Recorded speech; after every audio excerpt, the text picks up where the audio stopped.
मुल्क भर की तरह भेरा में भी योम आशूर इंतहाई अकीदत व एहतराम और मजहबी रवादारी से मनाया जा रहा है। इस सिलसिले में मजीद जानते हैं अपने नुमाइंदे नवीद जावेद से। जी नवीद, अपडेट कीजिएगा।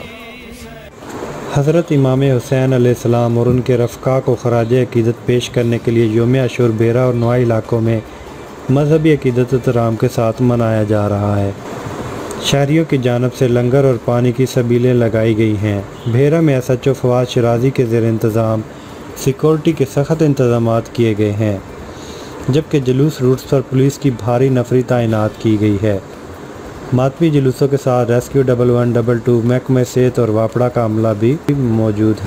तहसील भेरा में देहात और कस्बात में पंघूड़ा, अलम, जुलजना और ताज़िया के छोटे बड़े दर्जनों जुलूस बरामद हुए। दरबार सफ़र सुल्तान दरबार, फाजल इमाम, राजशाह, महल्ला खोखरा और चौक घास मंडी से ताज़िया, अलम और जुलजना के जुलूस बरामद हो चुके हैं, जो कि अपने मुकर्रर रास्तों पर गामज़न हैं, जो करबला बमकाम मॉडल हाई स्कूल में इख्तिताम पजीर होंगे। चौक दरवाज़ा चकवाला में अज़ादारों ने जंजीर जनी की।